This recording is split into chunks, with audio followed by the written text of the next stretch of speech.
Okay, it's time for Talking Pints. And who better to have on Talking Pints tonight than Bolton boy and boxing legend, Amir Khan. Great. Thank you. Nice to see you, bro. I was going to say, it's amazing to see all the Boltonians here. I mean, honestly, it's just amazing to be back here as well, and you having yourself here. Well, you know what? You know, you grew up here. Yeah. But you kind of...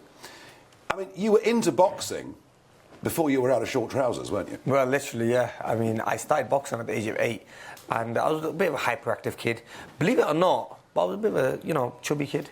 I call chubby, not fat. Oh, got to be careful these days. Exactly, yeah.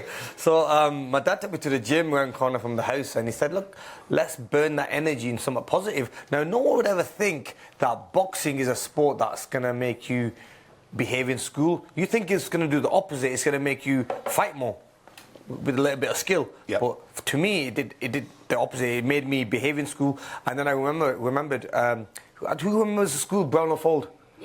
Yep. So I used to go to Fold Nursery, and the teachers would call my dad and say, we can't believe how much he's changed. I mean, what have you done to him? And it was boxing that changed me. And I mean, by the age of 11, you are competitively boxing. Yeah, competitively, yeah. Which means you've actually got to go through a training regime. Correct. The right diet. Yeah. I mean, you're actually, for a kid... Yeah, it's a bit too much. It's a lot but it's a hell of a discipline, isn't it? It is for a youngster. See, I've got kids myself.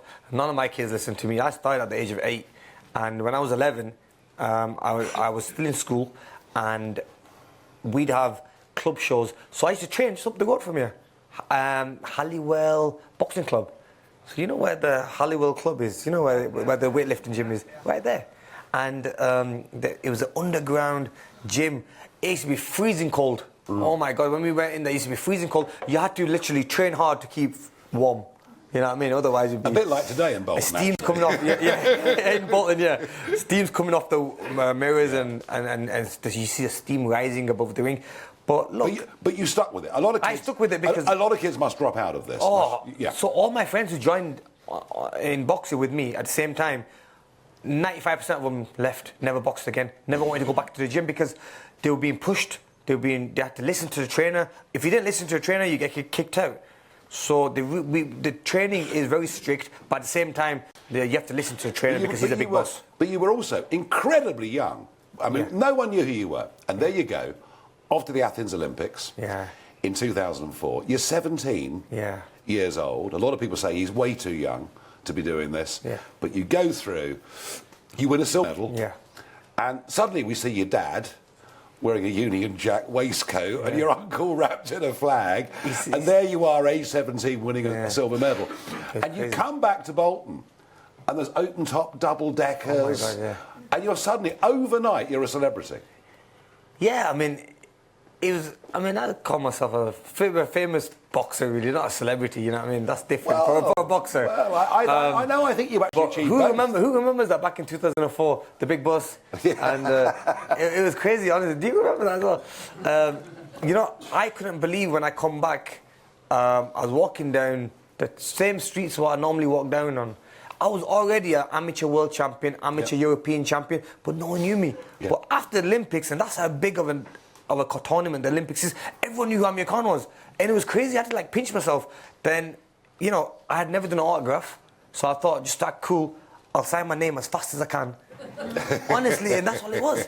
And I get people now showing me the old autographs and say, oh, this is what you signed for me in 2004 when you come back from which is nice. It's nice, but then of course I didn't do that. I mean, it looked like mine. So that's what I scribbled. That's as an amateur. It's then time to turn professional and to really go for it in a big way. Yeah. And again, doesn't really take you very long to become a world champion, does it? No, I'm the third youngest in the world. In Britain to become a world champion. What we'll do? Let's just share that moment when you were first made world champion. That'd be amazing. We'll put it up on the screen. Yeah. Amazing. I mean, come on. Just how cool a moment was that? One of the best moments of my life because, everyone's dream is as a professional boxer, you want to become a world champion. Yep. And obviously that was the day when I ticked that box and become that world champion. I remember that was at the Manchester Arena. And what a venue it was a full sellout. And mind you, that was probably 2 fights after. That win was 2 fights after I got my first defeat, when everyone was writing me off saying that he's never going to become a world champion. But just got beat. But look, God was on my side, and I think. Well, you changed weights a couple of times, and obviously in boxing, I always went up and down because those bands are quite tight, aren't they? Oh yeah, they're really tight. So normally, what they said to you that if you're making lightweight, for example, you're making 9 stone 9.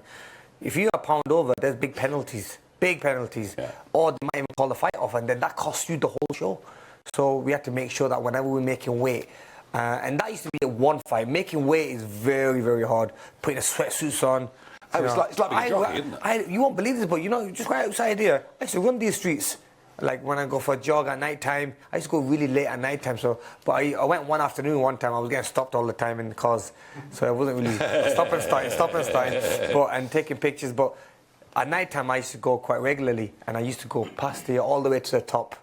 You won 2 world titles. Yeah. You won all sorts of other medals in all sorts of different disciplines, both as an amateur and as a professional. Yeah. And you kept on boxing for years and years and years. You are now really retired, are you? Yeah, I am. Yeah, I am. I mean, when you I love boxing, don't get me wrong, but my last couple of fights, I could see the love wasn't there the same.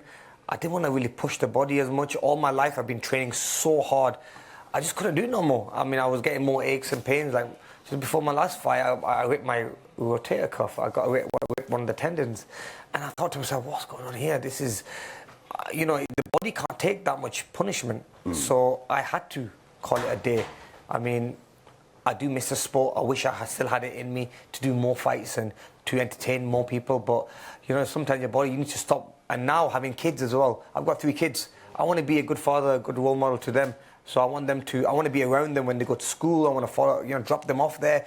Imagine me, you're always 1 punch away from getting hurt.